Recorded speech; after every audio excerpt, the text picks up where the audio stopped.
Jóvenes, mm, ya iniciamos otra vez. HP, ¿listo? ¿Dónde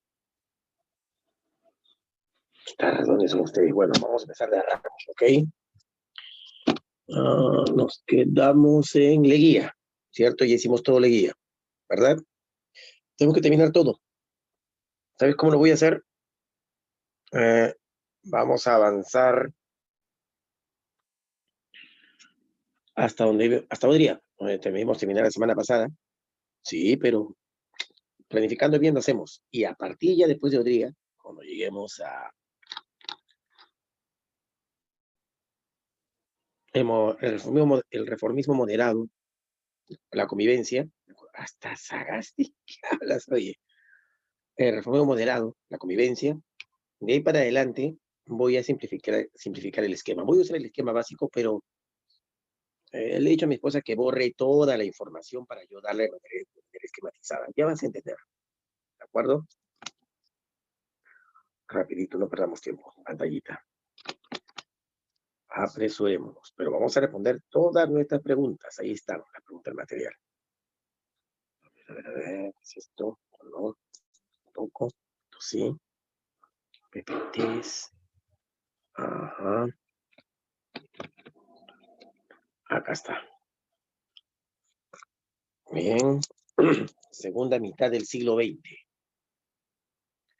Bueno, nos queda todavía ver 20 años, ¿no? Después del 30, de la guía. Porque la clase hoy día empieza desde el 48, desde el 56, cuando Odría deja el poder, en teoría, ¿no?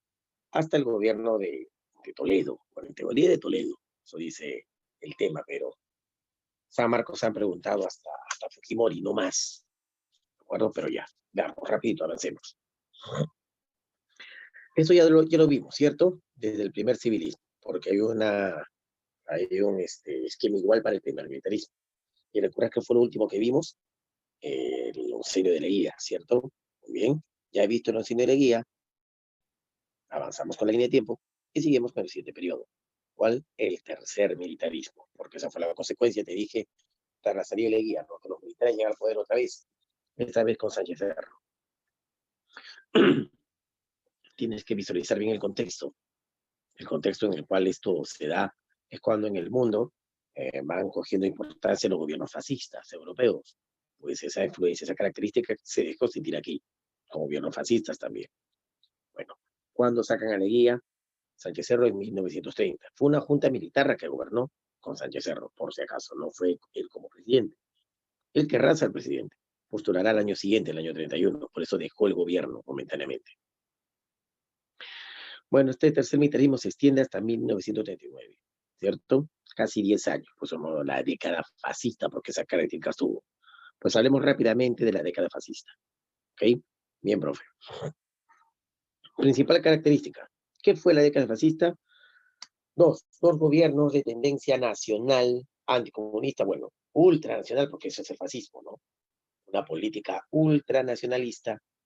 ¿Qué es esto, profesor? De fomento del nacionalismo a ultranza, es decir, de arraigado nacionalismo para movilizar a las masas. ¿Para qué, profesor? Para oponerse a cualquier avance comunista. Y eso es una oposición directa, ¿no? A cualquier forma social comunista, como la que hubo en Europa. El fascismo italiano, el nacionalsocialismo alemán, ¿cierto? El nazi, etcétera. El falangismo de España. Ya. Mientras en Europa venían de eso, aquí se toman ese modelo de gobierno. ¿Cuál es el sentido, profesor? ¿Por qué tomar una tendencia fascista? Evitar el avance del comunismo o algo parecido que se dé en sus respectivos gobiernos.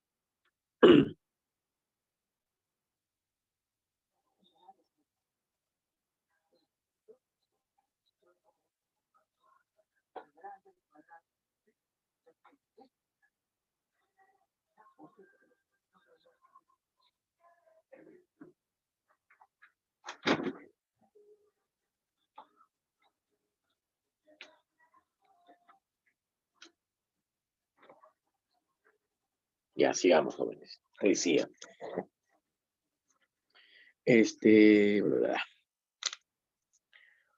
todo gobierno fascista tiene un carácter anticomunista y acá el peligro del surgimiento comunista permitió que la oligarquía apoye a estos gobiernos fascistas, porque son militares y lo normal es que los civiles, los oligarcas, no se reconcilien con los militares, pero en más de una ocasión lo hicieron, justo ante el avance del comunismo. Por eso te dije que el tercer militarismo es lo contrario. Dije más de una vez que el tercer militarismo es intermitente, apareció más de una vez, ¿cierto? El primer militarismo surgió por la inexistencia de una élite civil. El segundo militarismo surgió por el desprestigio de la élite civil tras la guerra con Chile.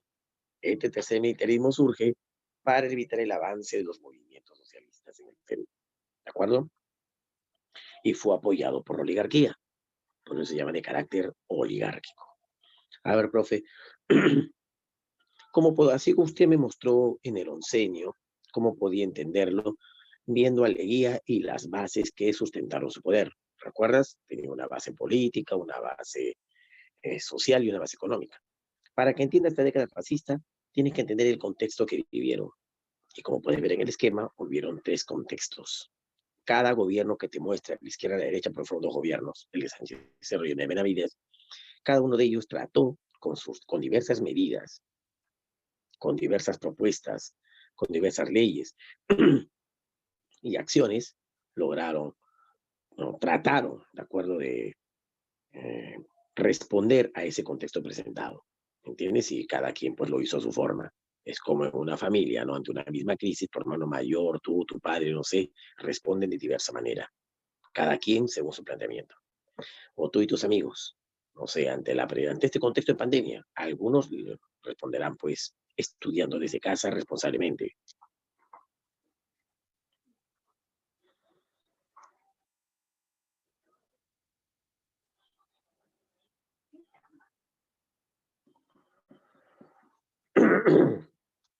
Sigo.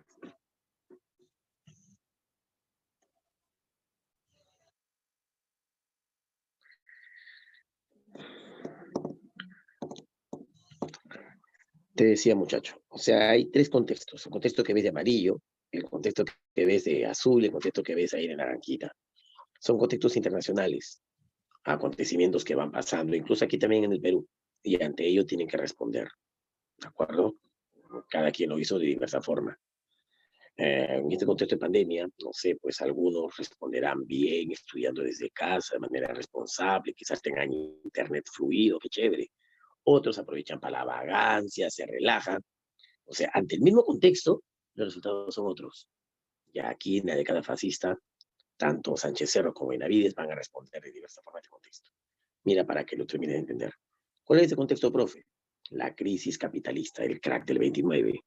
Claro, así es que el mundo capitalista y toda América se vio afectada por la crisis, incluso hasta Europa, ¿cierto? La única nación que no se vio afectada por la crisis fue la URSS. Ella vivió en bacán. Pero la crisis capitalista será un contexto económico grave. Pues vamos a ver cómo responde Sánchez Cerro, cómo responde Benavides. Protestas sobre estudiantiles. Ya desde la República Aristocrática y el Oncenio de Leguía se iniciaron las luchas, las protestas por la jornada de las 8 horas y más derechos laborales. Pues estas continúan, solo que ahora las protestas obreras se suman los estudiantes. Eso ya es de Leguía, te conté. ¿De acuerdo? Por ejemplo, ahí en la torre, eh, Mariátegui, ¿cierto? Ya. Continúan las protestas obreras y estudiantiles. Tenían que responder ante ellos de alguna forma. ¿Cómo lo hicieron? Ya vas a ver. En otro contexto, el avance del movimiento socialista. Con ello me refiero el avance pues, del comunismo, que todavía no está del todo planteado. ¿Ah? Recuerda que el comunismo adquiere fuerza recién en el mundo durante la Guerra Fría, pero ya la URSS había nacido.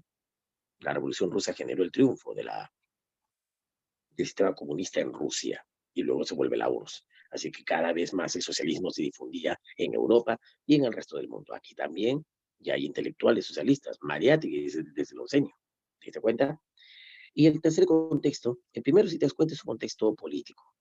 Lo segundo, el azul, es un contexto social, económico, perdón, claro, económico y social. Y el último es un contexto netamente político, ¿no? ¿Cuál, profe? El avance del aprismo en el Perú. El aprismo no es un, no es un movimiento socialista, es un movimiento sui generis, es un partido con una ideología, te conté eso cuando vimos un seño, ¿no? El aprismo es una ideología También se parece al socialismo en el sentido de que se oponen al imperialismo yanqui, al imperialismo norteamericano, al menos en sus bases fundacionales. Ayer actor en sus inicios dijo eso. Pero se diferencia el comunismo en que la revolución, los cambios no deben ser dirigidos por los obreros, sino por una clase media intelectual profesional. Ya, a ver, bueno, el aprismo, el socialismo, las protestas obreras, la crisis capitalista, ¿cómo respondieron ante ello? Acá te va. Sánchez Cerro gobierna desde 1930 hasta 1933. ¿Por qué? Porque lo matan. Vas a ver que él promueve una constitución que prolonga el gobierno del presidente a 6 años. Lo normal era de 4, pero vino Leguía y lo cambió a 5, con la constitución del 20. Con la constitución de Sánchez Cerro se elevó el gobierno del presidente a 6 años. Así es que se terminó en 33 porque lo mataron, lo terminó su gobierno. Profe, el otro que tenemos que comparar es Benavides, ¿cierto? Desde 1933 asume el gobierno tras la muerte de Sánchez Cerro porque era su vicepresidente y debió terminar en el 36, pero ahí el Congreso es una jugada alucinante para prorrogar su gobierno al 39. Y una vez te digo cuál fue la jugada. Se debió convocar elecciones y las elecciones estaban en su curso. El proceso electoral estaba en curso, o sea, me refiero a la campaña electoral estaba en curso. Los apristas, que gracias a Sánchez Cerro no pudieron postular porque la constitución que él promulgó se prohibía a los partidos de interés internacional, vieron una salida, apoyar a Eguiguren, un político independiente, apoyarlo para ganar las elecciones. Indirectamente así llegarían al poder los apristas. El Congreso, que se las olió, sabía que los apristas podían llegar al poder, se apoyaban a Eguiguren, decidieron suspenderlo. Claro, acusándolo de que ganaría con votos apristas, lo cual pues no se sabe porque en teoría el voto era secreto. Así es que recuerda que no votaban todos, todavía no votan todos, pero al menos los sectores que votaban podían hacer que el APA triunfe. Así es que, acusándolo a Eguiguren de que podía triunfar como tus apristas, le anulan su candidatura. O sea, las elecciones jamás se dieron. Y el Congreso entonces interpretó la ley diciendo así, ¿no? La Constitución fue promulgada en 1933. Así es que no va a ser retroactiva. Sánchez Cerro murió en 33 y ¿quién asumió? Benavides. Su gobierno empezó legítimamente en 33. Y como la Constitución señala que un gobierno debe ser de 6 años, pues él debe acabar su gobierno en 39. Así lo dijeron. Y lo prolongaron 3 años más. La idea era evitar el ascenso de Eguiguren al poder. Bueno, ahora sí, vamos a comparar. Profesor, ¿cómo remedió Sánchez Cerro la crisis capitalista? Permitiendo la ayuda norteamericana. Una misión, de acuerdo a la famosa misión Keimer, que no solo asesoró al Perú, ya venía asesorando a otras naciones sobre los lineamientos, los pasos que había que dar para salir de la crisis. Estados Unidos se vio bastante interesada en asesorar a los países para que sigan su mismo lineamiento político y no se dejen avasallar pues, por el Partido Socialista. Básicamente, ¿cuál era el mensaje del keynesianismo, recuerdas? Era la participación del Estado para dirigir el rubro económico. O sea, el Estado debía dirigir la economía para salir de la crisis, una especie de proteccionismo estatal. Pues bien, aquí se aplicó lo mismo. Otro consejo que dio la misión Keimer fue la fundación del Banco Central de Reserva, ¿cierto? Ya se había creado el Banco de Reserva con el guía, pero la misión Keimer lo convierte en el Banco Central de Reserva para administrar las divisas estatales y para poder estabilizar la moneda y evitar así la inflación. Por economía deben ser la función aquí del BCR. Ante las protestas sobre estudiantiles, ¿de acuerdo? Toma medidas populistas, medidas de simpatía social. Por ejemplo, él llega al poder, con el golpe de Estado a Leguía, liderando una junta militar, recuerda, y lo primero que hace es eliminar la ley que volvió popular a Leguía, la ley de concesión vial, recuerda que hacía trabajar a los indios haciendo carreteras, la elimina. Vaya, qué bien. Además de otras pequeñas medidas, con afanes populistas, por ejemplo, ¿te recuerdas la avenida Leguía? Que era lo que hoy día Avenida Equipa, la cambió de nombre. ¿Qué nombre le dio? El nombre donde inició su revolución, porque la revolución contra Leguía está en Arequipa. Dijera por él, de ahí el nombre de Avenida Arequipa. Le pareció atorrante que una avenida lleve el nombre de un presidente y encima un presidente que está en pleno gobierno. Lo cambia por la Avenida Arequipa. Y así otras medidas populistas para que la gente simpatice y demás. Y para juzgar, reprimir y juzgar de acuerdo a los corruptos del gobierno de Leguía, incluido el mismo presidente, que un barco se le iba a llevar fuera del país, pero detuvieron el barco, lo apresaron y estuvo en prisión hasta que sea juzgado. ¿Qué te parece? Bueno, morir en prisión en 1932, claro. que de verdad, profe, sí, pesando tan solo 42 kilos, ¿ah? Para que veas, así de flaco. Es casi en el Perú, todo dictador acabó bien feo. Sí, todo dictador, toda persona que así que comparó mucho el poder acabó bien feo. Mira, por ejemplo,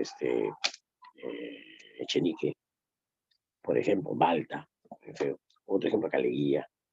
Mira, la vas a ver también Fujimori, mira, ¿no? Dictador y todo, ahí con cáncer. Profe, pero tu cárcel de oro, como sea, pero enfermo, flaco, ¿no? Igualito acá tenía 42 kilos. Qué feo, profesor, sí, en prisión. Para sancionar estos corruptos se crea el Tribunal de Sanción Nacional. ¿De acuerdo? ¿Qué más? Para poder ir a elecciones, porque era su intención, decide abandonar la Junta Militar, ¿de acuerdo?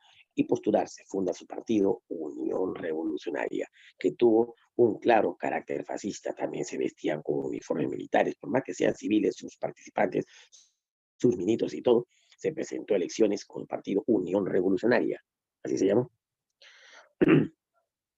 Profe, y de claro tinte fascista, hasta con el Salud y demás, imitando los típicos gobiernos de Benito Mussolini, del, del nazismo alemán. La idea era, pues, su floro anticomunista, marcado carácter anticomunista. Eh, abandona su cargo de director de la Junta Militar. Profe, con él salió el gobierno, hubo una suerte de crisis por ver quién lo va a suceder. Bueno, después de acabar el Mario Mando la presidencia, incluso hasta un sacerdote ocupó algunas horas la presidencia. Mariano Luis Maldonado, que es su nombre. Dice el presidente que menos tiempo gobernó el Perú. Solamente fue 4 horas y media presidente, porque era miembro del nuncio apostólico. Al final renuncia, no quiere. El gobierno cayó en manos de David Samanez Ocampo. Gobernó 8 meses el país hasta que el año siguiente Sánchez Cerro postuló elecciones y gana. Fue todo un debate, porque mira, hay historiadores apristas, buenos y malos. A ver, uno bueno, Enrique Chimino Soto. Bueno, sí, es un historiador importante y él también es aprista. Obvio que sus 3 tomos de historia de la República, de las leyeras, vas a ver que él mete pues harto floro, ¿no? De la APRA, que lo máximo, que sí, aquí ganó las elecciones y hubo fraude. Pero posiblemente ese fraude no se dio. De verdad, Sánchez Cerro, con sus medidas populistas que tomó, además de que se tumbó a Leguía, que a la gente no lo quería, y él, recuerda, lo sacó con un golpe de Estado, y además era cholo. Claro, era del equipo, el hombre era de tez mulata, así, entre negro e indígena. Tenía fama, pues, de hombre carismático, metedura, fama de macho, eh, y sobre todo, pues, sus facciones indígenas se notaban en la cara, morenas, indígenas, así es que era como que el típico antioligárquico, pero en realidad estaba financiado por la oligarquía, que preferimos apoyarlo a él a la posibilidad de que el APRA llegue al poder, por el floro antioligárquico y antiimperialista del APRA. Igual, peor que los comunistas, no preferimos apoyar a los militares. Así es que la Unión Revolucionaria contó con apoyo oligárquico, pero la mayoría de gente no lo sabía. Como ahorita, ¿no? El Partido Moradito, son fachadas, sí, en la derecha apoyando ese tipo de partidos, si es que no lo sabes. Bueno, así que él ganó las elecciones. El APRA estuvo cerca, ahí en la Torre vuelve, pues del exilio, estaba en México. Postula y no le ganó, se molestaron por los apristas y no dejarán de molestar el gobierno Sánchez Cerro como vendrá después. Bueno, profe, este, otra medida populista fue suerte Sánchez Cerro Divina. Un incidente importante. ¿Cuál, profe? El incidente de Leticia. ¿Qué fue el incidente de Leticia? Eso le dio también popularidad. Un pueblito, ¿recuerdas que leía? Lo vimos la casa pasada, había entregado el trapicio amazónico, incluida la región de Caquetá, Colombia, por presión de Estados Unidos. Pues un poblado de Leticia se niega a ser parte de Colombia. ¿Sí? Hubo una rebelión ahí de los pobladores, asesinaron a 2 policías colombianos, quemaron la bandera colombiana en la plaza y enarbonaron bandera peruana y cantaron el himno nacional. Chúpate esa, ¿qué te parece? Eso causó las noticias, pues acá difundieron ese acontecimiento. En Lima y otras ciudades hubo un sentimiento nacionalista, pues bacán lo que pasó en Leticia, mira, esa gente no quiere ser de Colombia, añora ser parte del Perú. Así es que aquí tuvo todo un debate sobre qué debía hacerse. Adivina, Sánchez Cerro promete recuperar Leticia al Perú.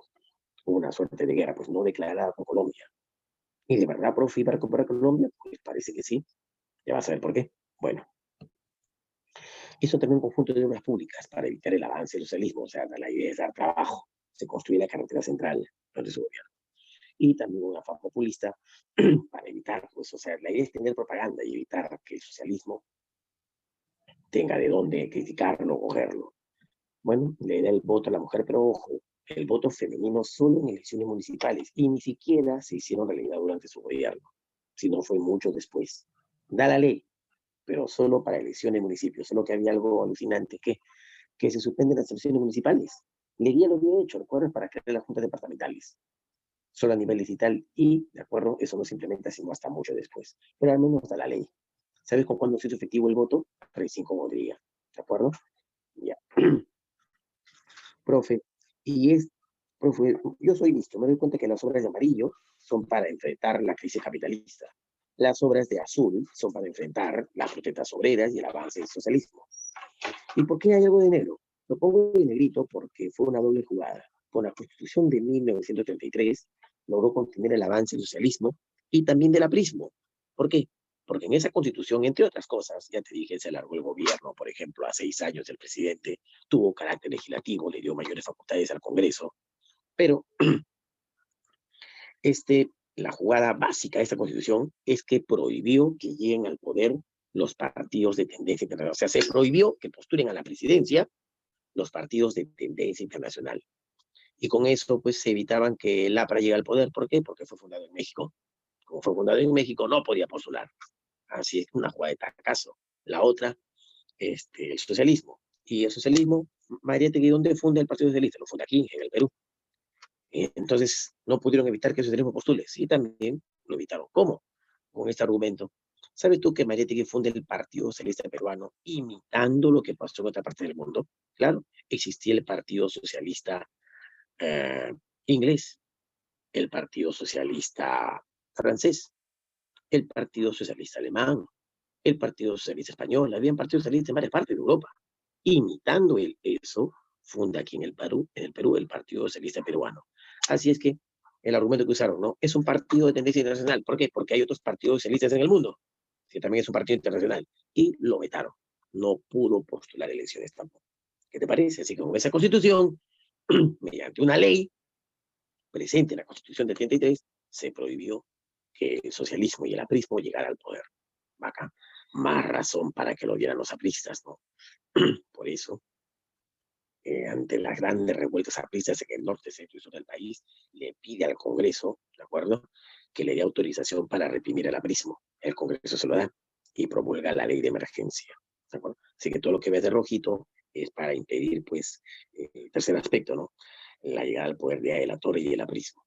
Esa ley de emergencia se usó para reprimir a los apristas en todo el Perú, sobre todo en las ciudades, pero los apristas respondieron.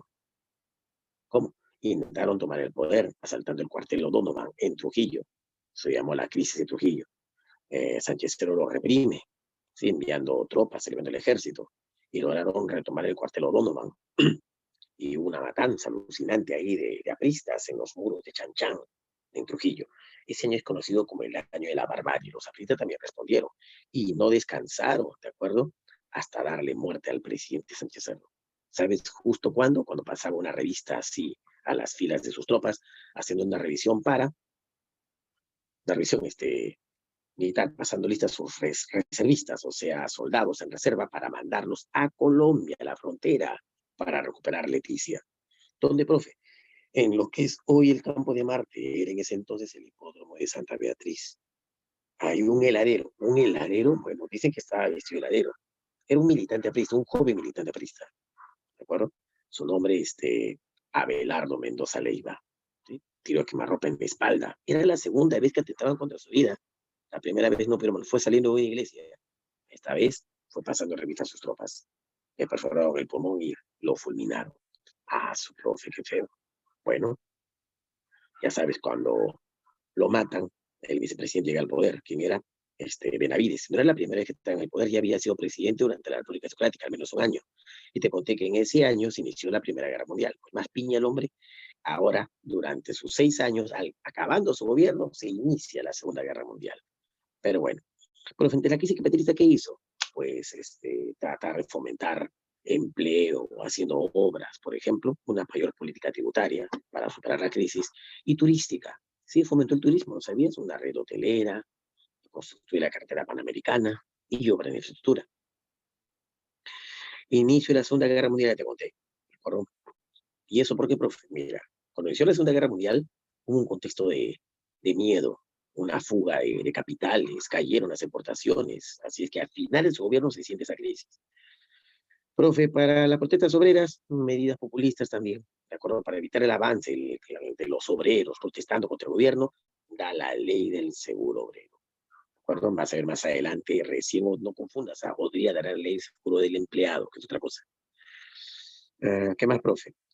Obras importantes para dar empleo, para dar chamba. Por ejemplo, el Palacio de Justicia, ¿sí? En el que hoy existe allá, pues en Paseo Colón, ¿no? En la avenida Grau. Y amplía el Palacio de Gobierno. Ahora, ¿qué más? ¿Y por qué hace eso, profe? En el contexto de la celebración de los 400 años de la Fundación de Lima, también, de acuerdo, se funda el Ministerio de Educación para apoyar a los estudiantes. Tuvo políticas asistencialistas de apoyo a los más pobres. Por ejemplo, creó una red de comedores populares en todo el país.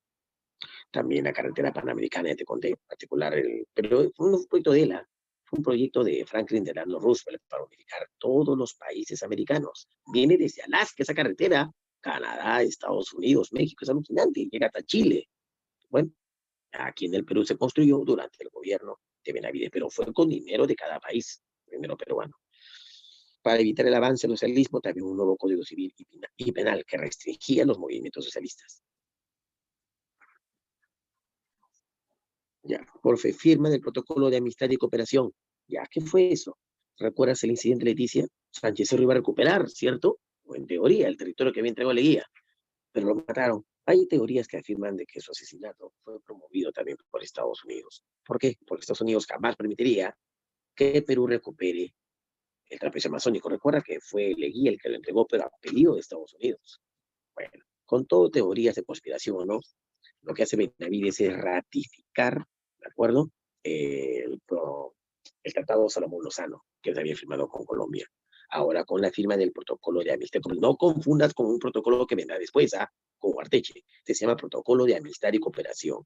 ¿En qué consistió? En ratificar el Tratado Salomón-Lozano. O sea, todo quedaba como Leguía lo había establecido. Su profe, qué triste. Y para evitar el avance del aprismo, mira, trató de reconciliarse con los apristas, no les dio la facultad de poder postular elecciones, pero dio una ley de amnistía para perdonar a los presos políticos, ¿sí? Los sacó de las cárceles bajo prisión preventiva y los deportados permitió que vengan otra vez al país. Él lo llamó la política de apaciguamiento y concordia, pero los apristas friegan, vas a ver, siempre protestan, llegan hasta no tener su derecho para poder votar. No pararon hasta asesinar a un periódico que los criticaba de revoltosos. ¿Cuál, profe? El diario El Comercio. Asesinaron al director del diario El Comercio, a Francisco Miró Quesada. Y a su esposa. Su profe, qué feo.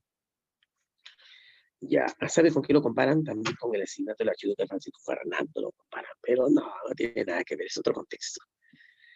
Se anulan las elecciones de 1933, ya te conté eso, ¿no? Equiguren, parecía ganar las elecciones parecía ganar, no se dieron las elecciones, parecía ganar con el apoyo aprista, pero se suspende el proceso electoral y el Congreso ratifica a Benavides por 6 años más. ¿Sí? Eso fue un resumen violento de la década fascista. Preguntas a Marquitos. Partidos políticos que estaban en escena en la tercera década del siglo XX, tercera década, o sea, de 1920 a 1930-33. ¿Acaso no fue el Partido Aprista, el Partido Socialista y el Partido Unión Revolucionaria de Sánchez Cerro? Por eso la respuesta es dedito. Solo que el socialista y el socialista no postuló el año 30, pero el aprista sí, el 71. El aprista sí lo hizo y no ganó. Dijeron que hubo fraude. Unión Revolucionaria ganó. Ya el 33 suspenden al socialista y al partido aprista, pero estaban en escena en esa década. La respuesta de después de la caída del segundo gobierno del presidente Augusto Bernardo Leguía, la vida procede a lo serio. La vida política se dinamizó y experimentó. La vida política, o sea, no es partido seguro, y experimentó una serie de cambios sustanciales. Así, en aquella de 1930, la política peruana se caracterizó principalmente por la década de 1930. ¿Por qué se caracterizó la política peruana? Pues mira, acá está. Influencia de la oligarquía sobre los gobiernos militares. ¿Por qué, profe? Porque querían evitar el avance del socialismo y del aprismo. La respuesta es de eso. No puede ser, Ana, represión constante contra todos los partidos de derecha, contra los de izquierda era. Colaboración de los partidos de izquierda con los militares, no, no colaboraron, los militares los reprimieron. Desmovilización política de los sectores medios y populares, más bien se movilizaron bastante. No es desmovilización. La respuesta es debido a influencia de la oligarquía sobre los gobiernos militares. Ya, ¿qué más, qué más? En las elecciones presidenciales peruanas de 1931, el candidato declarado vencedor por el jurado electoral, ¿cuál fue, recuerdas? En las elecciones del 31, ¿acaso no fue Sánchez Cerro? Lo que provocó la bronca pues, de los apristas y afirmaron que hubo fraude. Incluso proclamaron a él el elector de presidente moral del Perú, así lo llamaron. La respuesta es Anita Luis Miguel Sánchez Cerro. Ya. En 1931, Luis Miguel Sánchez Cerro asumió la presidencia de la República en el 30 fue mediante un golpe de Estado, pues, a Leguía, con una junta militar, pero ya el 31 ganó las elecciones. ¿A qué fue? Entonces, por el nombramiento del Congreso, no, pero todavía no se formó un Congreso. El Congreso Constituyente fue en el año 33, para que elabore una nueva constitución. Dedito, en elecciones convocadas por el Jurado Nacional de Elecciones, que ya existía. ¿Recuerdas cuando Sánchez Cerro dejó el poder? Hubo una suerte de crisis, ¿no? Por saber quién era el presidente, hasta que al final asume David Samanes Ocampo, te dije. David Samanes Ocampo, de acuerdo, promulga una ley creando el Jurado Nacional de Elecciones. Fue su mayor obra, sin lugar a dudas. No fue Sánchez Cerro, no fue Leguía, fue David Samanes Ocampo. Durante sus breves 8 meses o 7 meses fueron de gobierno se cree el jurado, y fue el Jurado Nacional de Elecciones que convoca elecciones 31 y declara vencedora a Sánchez Cerro y le da la investidura presidencial. Como hasta ahora, ¿no? Hasta ahora existe el Jurado Nacional de Elecciones. Muy bien. Después de la caída del segundo gobierno del presidente Augusto Belaúnde Leguía, la vida política, oye, esto se repite. Otra.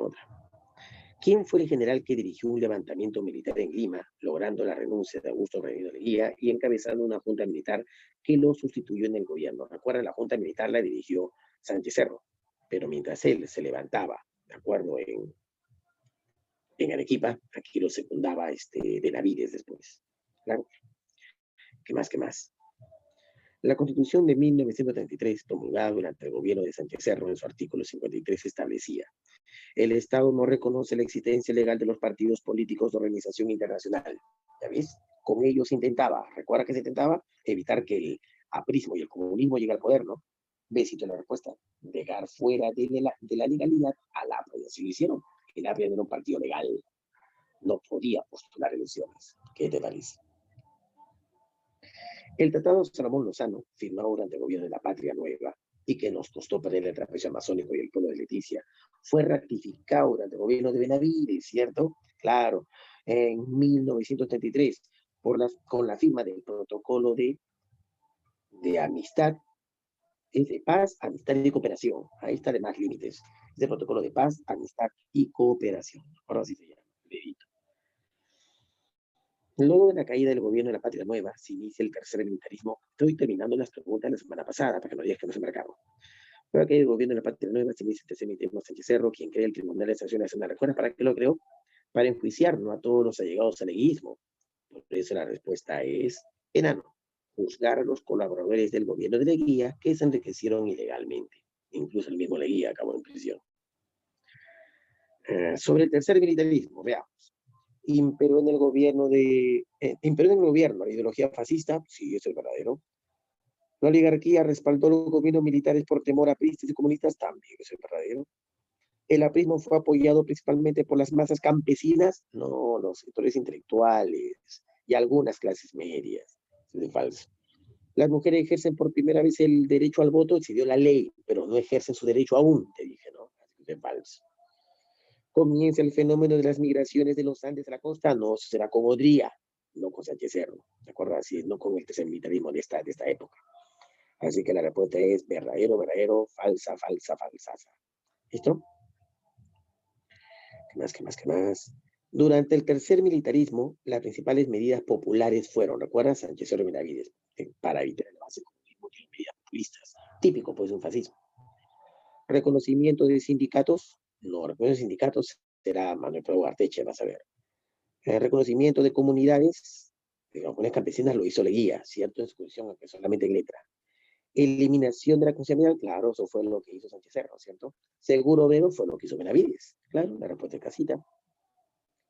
Ya, ¿qué más? Ya, acabamos de cara fascista, rapidito que avanzara. Sánchez Cerro y Benavides, presidentes. Ahora, profe, del 39, más adelante hasta el 68, ¿no? El tercer civilismo, que continúa. ¿Por qué? Ya sabemos que abre esta línea del toque. Primavera democrática, profe. Sí, Benavides acaba su gobierno en el 39, convoca elecciones, ¿de acuerdo? ¿Y quién es elegido, profe? Manuel Prado Arteche. Características, profe, de la primavera democrática. A ver, en el plano político hay un gran respeto a la Constitución y a las leyes, a todo el marco legal. Por eso lo llaman primavera democrática.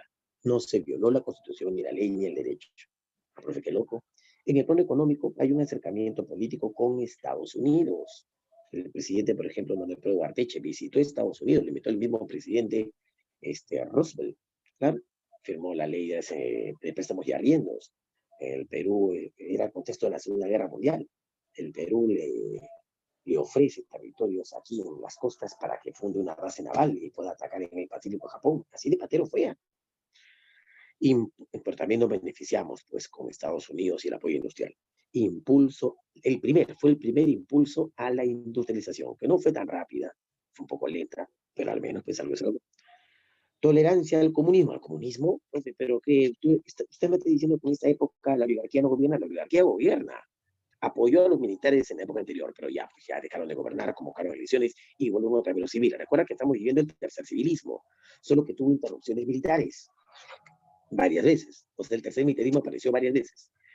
Ya. Entonces inicia el tercer civilismo, la primera democrática, pero, profe, usted dijo que la oligarquía detestaba el comunismo. Sí, pero era un buen contexto, donde al parecer los comunistas eran amiguitos. Amigos de los capitalistas, claro, en la Segunda Guerra Mundial. No quedamos que la URSS y Estados Unidos, Francia, Gran Bretaña no trabajan juntos. ¿Quién era el enemigo ahí? Los fascistas, ¿cierto? Claro, así es que comunistas y, y capitalistas juntos para vencer al fascismo.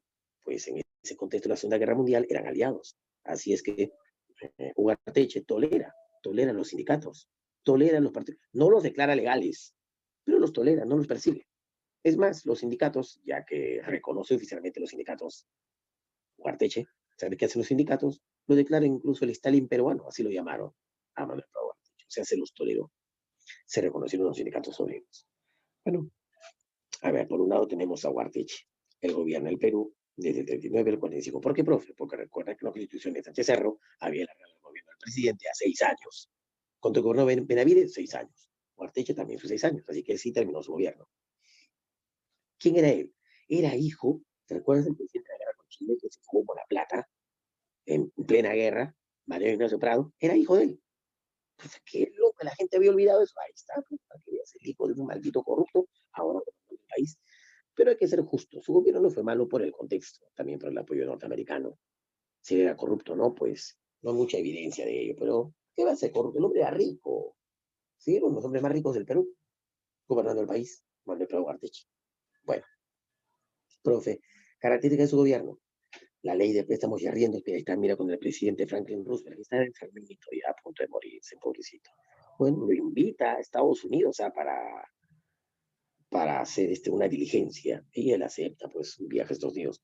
Era raro, cuando llega un presidente normal, lo esperan en el aeropuerto, una comitiva, y lo llevan hasta la Casa Blanca.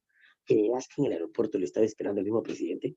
Y es que adivina, eran partidarios de la misma tendencia política, y eran patas. ¿Qué te parece? Bueno, ley de préstamos y arriendos. ¿Y sí, qué es eso, profe? Lo que hoy día es equivalente a las famosas importación por sustitución, o sea, eh, ingresos por sustitución de importaciones. Industrialización por sustitución de importaciones se llama. ¿Qué es eso? La idea es industrializar el país. Para ello, Estados Unidos realizó grandes empréstitos, política de préstamos y arrendamientos de terrenos para sus bases navales, a cambio de fomentar la industria. Fue, digamos, la primera forma en la que el Perú inicia esta política de industrialización por sustitución de importaciones. O sea, si un país importa mucho, no puede desarrollar una actividad industrial porque está importando productos. Los productos importados suelen ser más baratos que los nacionales. En cambio, una medida proteccionista es cuando cierras o le pones trabas a las importaciones para que fomentar la industria local y lo que aquí se produzca se compre. La intención era buena, pero fue lenta, como te digo. Ya, ¿qué más, profe? Se da la guerra con Ecuador.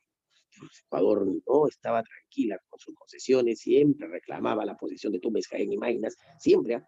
Pero parece ya darse fin a esto ya cuando después de la guerra, también la batalla del Salumilla, nuestro general Hielo Violeta logró un triunfo alucinante ahí en la provincia del Oro, ecuatoriana, logramos invadir parte del territorio ecuatoriano, para obligarles a firmar la rendición. Sin embargo, para esto que parecía ser una solución porque se firma el protocolo de paz, amistad de límites de Río de Janeiro, con 4 garantes incluso, ¿eh?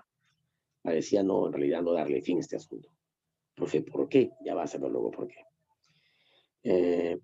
Supuestamente con ese protocolo se sellan las fronteras de manera definitiva. Lo malo es que eso no se terminaron de poner hitos y Ecuador más tarde argumentaría que ese protocolo es injusto, que fue presionado por Perú y por las condiciones, porque ese entonces era un país de mayor capacidad militar que Ecuador. Bueno, otras obras, el censo de 1940, un censo muy importante, adivina, hacía 60 años que no se hacía un censo. ¿Qué? Bastante tiempo, ¿no? Así es que, ¿qué reveló este censo? Un censo serio, ¿eh? Reveló que el 60-65% del Perú era rural. O sea, el Perú seguía siendo mayoritariamente rural. Reveló que Lima tenía aproximadamente casi medio millón de habitantes. Lima.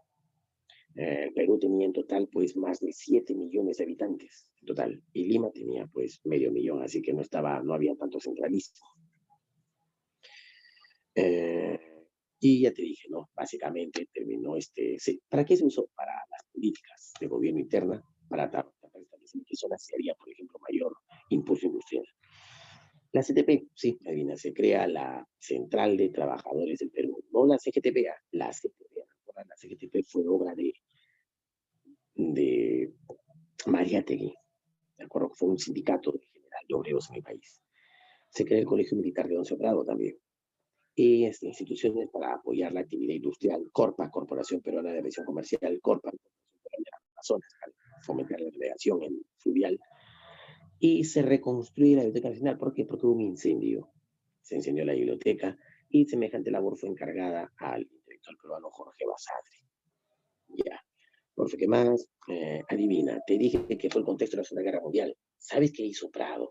Dos cosas alucinantes. Primero, se atreve, junto con otros países sudamericanos, a expedir una declaración de guerra a Alemania. El Perú le declara la guerra a Alemania, te lo juro. Fue una declaración de guerra conjunta de muchos países latinoamericanos contra Alemania. ¿Qué habría hecho Alemania? Pues no sabemos si le llegó altamente la declaración, que estaba en guerra con los países europeos, sobre todo con Estados Unidos y la ORS, lo cual simpatizó mucho por a los partidos comunistas acá, que eran enemigos pues, de los fascistas, y que el presidente que era guerra a los fascistas de Europa le simpatizó, lo llamaron el Stalin peruano, como te dije. Pero ya en su afán de ser patero, se atrevió también, ¿te acuerdas que Japón bombardea Pearl Harbor? Adivina, molesto porque se metieron con Estados Unidos y nosotros somos aliados de Estados Unidos, expulsa a la colonia japonesa del Perú. Sí, la votó a que aquí ya tenía más de 60 años viviendo con los japoneses. Simplemente los expulsó. Porque se pasó de infeliz, como si ellos hubieran tenido la culpa de los japoneses que estaban viviendo aquí en el Perú. Bueno, profe, la batalla con Ecuador la ganamos, pues ahí se sacrificó nuestro martes de la aviación nacional, ¿no? De la FAP. Te hablo de José Abelardo Quiñones, creo que sí lo recontra sabes, no necesito decirte, hasta en el colegio te enseñan eso. Ya, profe, Bustamante Rivero le sucede en el gobierno. Él formó un partido llamado el FREDENA, Frente Democrático Nacional, así se llamó, y ganó las elecciones, adivina, porque él ofreció no darle la alegría del APRA, pero ofreció darle participación en su gobierno. O sea, si los apristas, si la población de simpatía con el APRA, él no dijo, los apristas voten por mí, los que aquellos que sean participantes de cualquier partido, yo daré cabida en mi gobierno a todos los sectores políticos. Eso dijo él.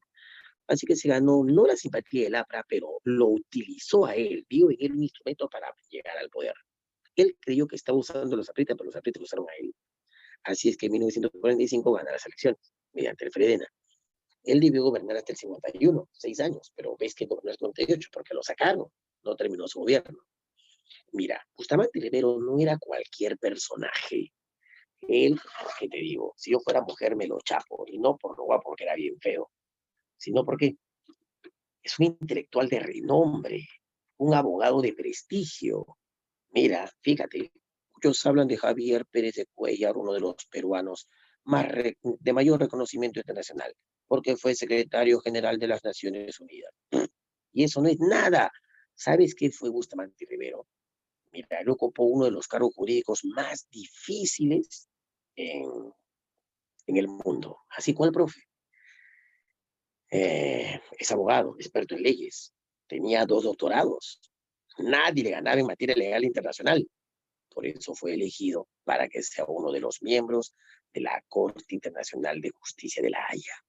Esos abogados, nadie está por sí. Si países en conflicto deciden someterse a la voluntad de la Corte Internacional de Justicia de la Haya, hasta la ONU reconoce que ahí están sus miembros, son los mayores expertos en leyes del planeta.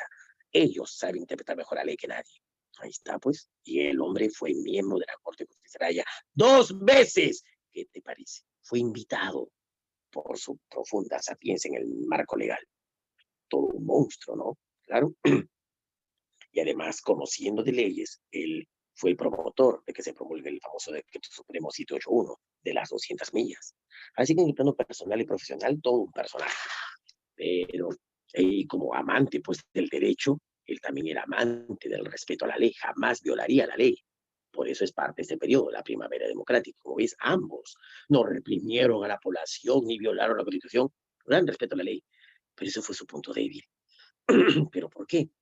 Porque los apristas fregaban, hicieron en serio levantamientos populares y demás, y había que reprimirlos. A veces eso pasa en casa, ¿no? Un papá bueno, un papá justo, oye, mira a tu hijo, ya está pasándose de vueltas, viene, sale de la casa cuando quiere. No, no, no, cállate, es mi hijo, pero no te pase, métele un cachetadón. No, no, yo con mi hijo me gusta hablar, soy un buen padre, hay que hablar, no, todo se soluciona hablando. Pero mira, pasa por encima de tu autoridad, al menos dile que te respete, métele un manazo. No, no, no.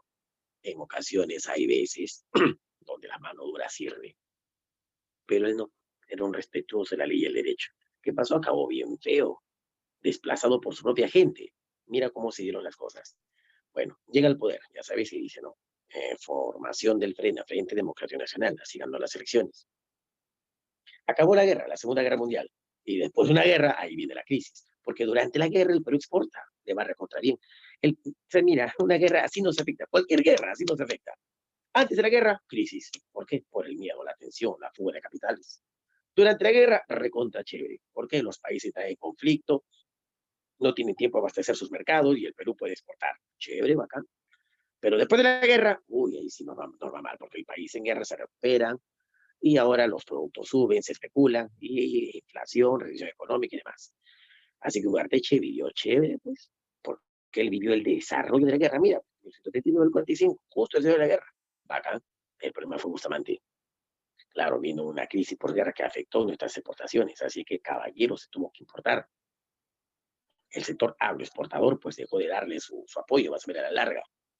Para tratar de fomentar aquí la actividad industrial, crea pues la empresa petrolera fiscal. Sí, adivina, con él de acuerdo surge el primer Petroperú, solo que lo llamó la empresa petrolera fiscal. La Corporación Nacional de Vivienda, para tratar de fomentar pues la construcción, ¿no? Y así dar empleo. Y la ley del llanonaje, para evitar un problema grave, ya desde Mariatti, que te dije que hizo un estudio, ¿no? Desde la República Aristocrática, ¿recuerdas? La correría, el enganche, la habilitación y el llanaconaje. ¿Qué es el llanaconaje? ¿Recuerdas? La explotación que hacían los gabonales en la sierra con los campesinos. Era un pleno sistema feudal. Era un quiste en la sociedad peruana, lo pasaba en la tierra.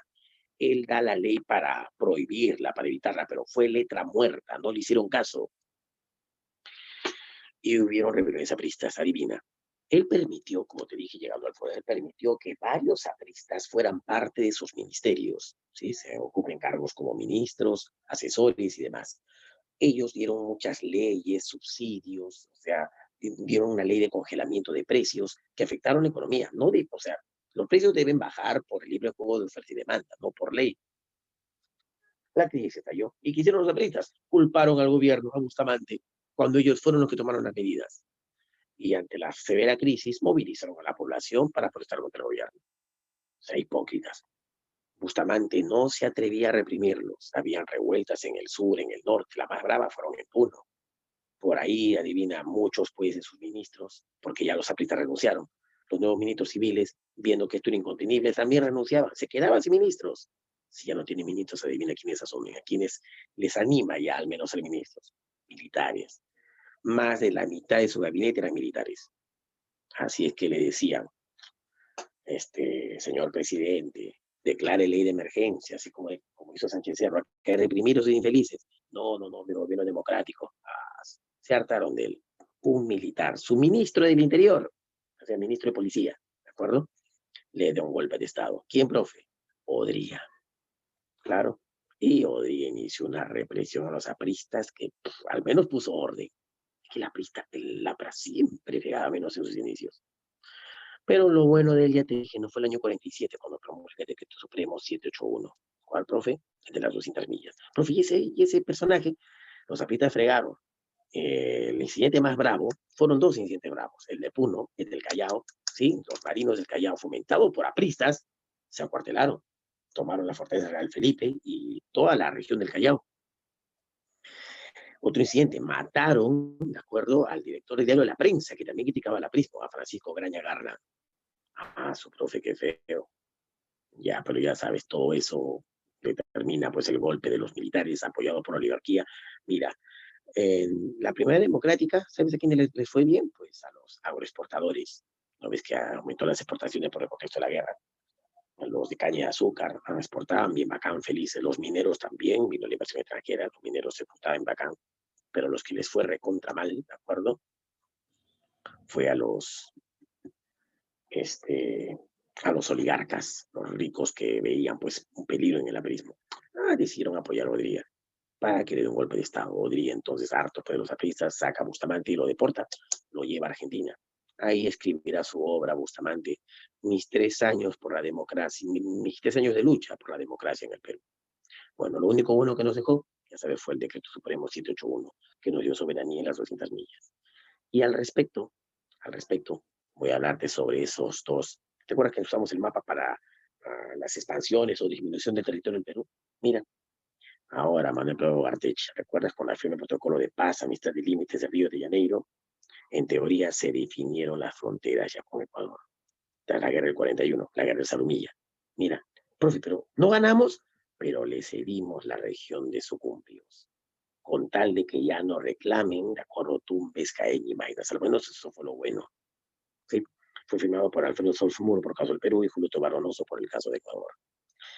Fueron 4 países garantes, Chile, Argentina, Brasil, y no podía faltar pues también Estados Unidos, que era aliado de Prado Gartech. ¿Qué te parece? Su profe.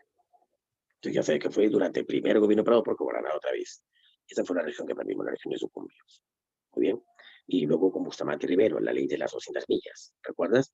Claro, mediante el decreto supremo 781 del 1 de agosto de 1947. Fue el único presidente que nos gana 628.240 kilómetros cuadrados. ¿Qué? Con un simple decreto. Con casi todos los presidentes hemos perdido territorios, pero con él no. Un monstruo, ¿no? Una razón más para darle un chape. Profe, entonces asumieron 200 millas que entre el peruano, el gobierno construyó Bustamante y Rivero. ¿Bien? Así es que mira lo que el Perú es ahora, ¿no? Así que le puedo decir que con otros dos presidentes, el Perú tiene las características actuales. Bueno, falta lo del diferendo, ¿no? Pero eso ya sería después. Así es el Perú en 1947. ¿De acuerdo? Mira, preguntitas. Uno de los aspectos positivos del protocolo de Río de Janeiro lo constituyen, ya sabes, ¿no? ¿Dónde estás? El reconocimiento de los derechos del Perú a los territorios de Tumbes, Jaén y Maynas por parte de Ecuador. O sea, ya Tumbes, Jaén y Maynas para siempre ya quedan en el Perú. Ya Ecuador supuestamente desiste de ellos pero no servirá de mucho porque más adelante también protestará con Belaúnde, vendrá el conflicto del falso Paquilla, y luego con Fujimori, el conflicto del Cenepa. Ah, su profe, siempre fregando su autoridad. El decreto supremo que establece la soberanía nacional de las 200 millas del mar territorial fue dado por él. Uy, qué fácil, ¿dónde estás? ¿Dónde estás? Ahí está, presidente constitucional, doctor José Luis Bustamante Rivero. Enano la respuesta. El protocolo de Río de Janeiro que puso término definitivo al problema limítrofe con Ecuador se basó en él. Ah, profe, ¿sabes tú que cuando se ponían los hitos, empezaron a plantar los hitos para interpretar lo que el papel decía, hubo problemas? Claro, el divorte un acuario, ¿qué es divorte un acuario? A la diestra, izquierda del río, pero al medio de qué? Del talweb, de la cordillera, del punto bajo, del cauce, de la ladera. ¿Sabes tú términos geográficos, no? Has llevado geografía. ¿Sabe lo que es ribera, talweb, cauce, torrentía, estiaje, un montón de cosas? Pues no se ponían de acuerdo con los términos. Tuvieron que contratar a un experto brasilero. Bras Díaz Aguilar se llamó. Él estableció, un experto geógrafo, así que le fue el encargado. Una visión pues así neutral, ¿no? De establecer la verdadera línea de frontera y para ello se marcaron hitos. Así que el informe de Díaz Aguilar sirvió bastante para terminar de definir la frontera, pero ya sabes, no se terminaron de plantar los hitos y luego Ecuador se retracta que no, que hubo presión y vinieron más conflictos también. Bueno, uh, el mayor éxito diplomático de 1942, conocido como el Protocolo de Paz a mitad de límites entre Perú y Ecuador, fue suscrito en el gobierno de, qué fácil, ¿no? Manuel Prado Garteche, ¿dónde estás? Manuel Prado Garteche. ¿Qué más, qué más, qué más? Ya, terminamos Primera Democrática. Está Prado, ¿de acuerdo?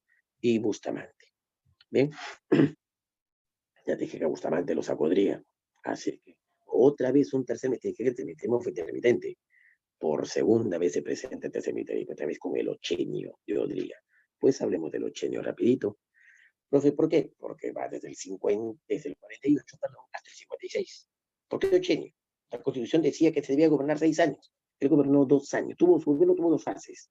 Una fase dictatorial de 2 años, hasta que la presión popular, los partidos, la élite civil, ¿de acuerdo? Presionó para que él dejara el gobierno. Y él postula, se trae a postular. Y para impedir otra vez el avance del comunismo, la oligarquía vuelve a confiar en él. ¿Sí? Y él vino, votaron otra vez por él. La hizo linda, gobernó sus 6 años. Ahí está el ochenio. ¿Cómo hicieron los hechos? Que a través de 2 fases, ¿no? Su fase dictatorial del 48-50, caracterizado por una fuerte represión al comunismo. Para eso llegó al poder, para reprimir a los comunistas, sobre todo a la prisma. Y ahí el actor se hizo la piche de miedo, estaba perseguido, solamente tenía precio. Tuvo que asilarse en la Embajada de Colombia durante 5 años. Profe, ¿y cuál fue su tendencia de gobierno en esta dictadura? Una política liberal ortodoxa, o sea, aplicar el liberalismo cerrado, sin posibilidades de otra forma económica. Su otra fase ya es la constitucional de 6 años, cuando él postula. Hubo un fraude alucinante, quizás el peor de los fraudes electorales. Él ganó, podrás creerlo, con el 100% de los votos. Y fue el candidato único. Pero no, ni siquiera por eso puede ganar con el 100% de los votos. Según las cifras electorales del Consejo Nacional de Elecciones, todos votaron por él. Lo cual puede ser un enorme fraude. ¿Por qué, profe? Se presentó como que nadie más postuló. Un peruano descendiente de inmigrantes franceses aquí, bien peruano, Ernest Montaner Marcols, que postuló, pero no lo dejaron. Y ahorita vas a ver. O sea, lo acusaron de no ser peruano, de estar influenciado por el partido aprista, y no permitieron que postule elecciones. Profe, en esos 6 años formalizó ilegítimamente su gobierno, claro, de manera ilegítima, con un fraude electoral, por ejemplo, y con continua represión también a la prisma. Ya después ya de fuertes presiones internacionales, libera a la torre y permite que salga del país, exilio. Y en estos 6 años hubo abundante obra pública. ¿Por qué, profe? Porque aprovechó el contexto de la guerra de Corea, ¿cierto? Que se dio justo del 50 al 53. Ya vimos la Guerra Fría. Fue el momento, después de la guerra de Vietnam, momento de mayor tensión ahí, en el periodo de la guerra civil, contra la guerra de la guerra homicida, me refiero, un conflicto indirecto, lo que hubo ahí en la guerra de Corea. Aumentaron nuestras exportaciones, sobre todo de cobre. Bueno, vayamos a los acontecimientos. Primero en la fase dictatorial. Llega al poder y logra que el Congreso le apruebe la ley de seguridad interior, que era el equivalente a la ley de emergencia. para reprimir pues a los afrocomunistas. Hay entonces sido embajada colombiana, dije, por 5 años, y para, de acuerdo, remediar la crisis de la posguerra, de la Segunda Guerra Mundial, aquí se dejó asesorar por una misión norteamericana también, la famosa misión Klein, que básicamente le aconsejó liberalismo ortodoxo. O sea que el Estado no se mete en eso, le deja el juego a libre juego de las leyes económicas de mercado, ¿no? La ley de oferta y demanda. Y así lo hizo, literalmente, liberalismo económico. Firma la declaración de Santiago. ¿Qué fue eso, profe? Recuerda la ley de las 200 millas que firmó Perú, declaró soberanías sobre su extensión marítima de 380 kilómetros más o menos, o 200 millas. Adivina, fue ratificado por Ecuador, también por Chile.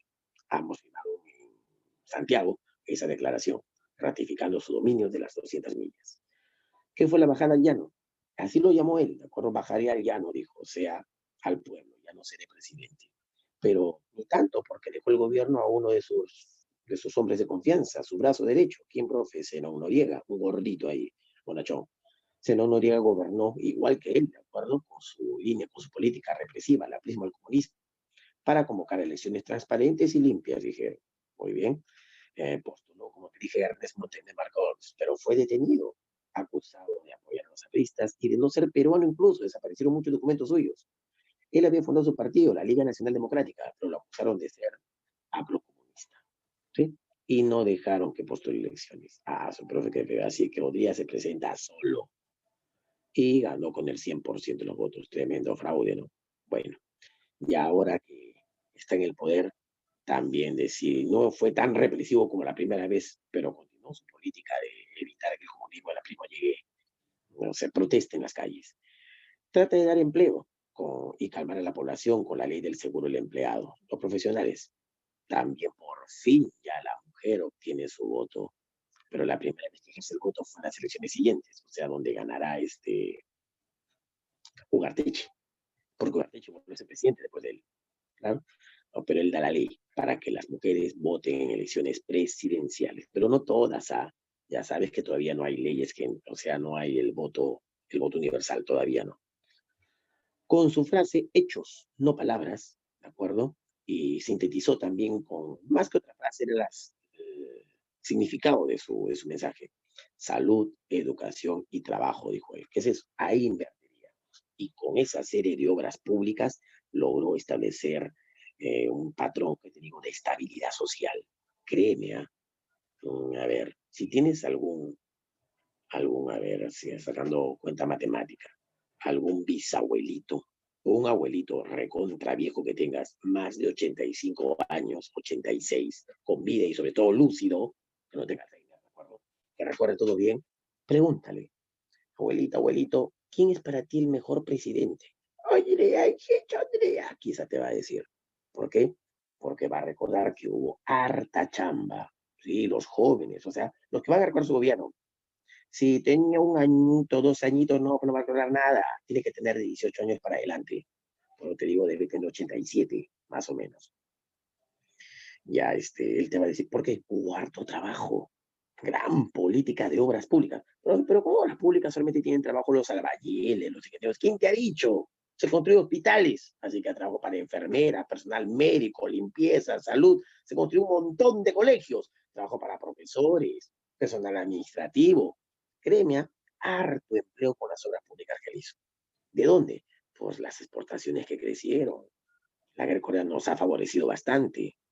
A eso decía cuando venían las críticas. Tenía su policía secreta, con tal Alejandro Esparza Sañarto. ¿Crees? El reprimió a pristas con violencia, hubo desaparecidos. Se encontraron unas fosas. Tipo el grupo Colina, claro, y así peor todavía. Entonces no faltaba la prensa, pues los periódicos, la radio que estaba aquí en el Perú. Señor Odría, ¿cómo está eso? Lo acusan a usted de reprimirnos. Hechos, no palabras, es lo único que decía. Su gobierno es dictador. Hechos, no palabras, lo único que repetía. Bueno, pero sí, créeme, harta obra pública. Ejemplo, mira, el mayor hospital, porque sigue siendo lo más grande, ¿no? El hospital del seguro, del empleado, el famoso Edgardo Revalgate. Las grandes unidades escolares, enormes colegios con grandes pabellones para la mayoría de la población. Bueno, no para los más pobres, pero sí para todas las clases medias y medias bajas. Así es que, sí, pues, el Ricardo Bentín, el Tupac Amaru, el Ricardo Palma, el pero Adolfo Labarte, la Victoria, donde este pechito estudió, el Belitón Carvajal, el Alfonso Ugarte, son ejemplos de ellos. Casi todos tienen la misma estructura y diseño, hasta que vino el maldito de la García y destruyó algunos de ellos para construir sus estúpidos, ¿cómo les llamó? Colegios emblemáticos. Yo he visitado mi colegio, me dio pena. Era así como lo que ves en la foto. Una enorme estructura por dentro, con pabellones. Yo estudié en un segundo piso, había desde el quinto A hasta el quinto J, quinto H, había un montón, de 40, 50 alumnos cada uno. Y ahora emblemáticos. Ay, qué recuerdos. Bueno, este importante impulso a la educación, con sus grandes unidades escolares. Y también, de acuerdo con el deporte, ¿sí? Salud, educación, trabajo. El deporte con el Estadio Nacional, que ya existía un estadio, ¿recuerdas? De Teleguía, te dije. Claro, fue propiciado por los ingleses, ¿no? Pero no era de estas dimensiones. El Estadio Nacional, una obra de infraestructura. Y así un montón de carreteras, embellece ciudades como Tarma, por ejemplo. Ese progreso en las ciudades y en la capital y la situación de la crisis del agro, en el campo, con los gamonales, hizo que muchos empezaran a venir en mancha pues, a las ciudades, con esta oportunidad de empleo que había, ¿sí? Se fomentó el gran proceso de migración interna de las provincias a las ciudades, del campo a la ciudad.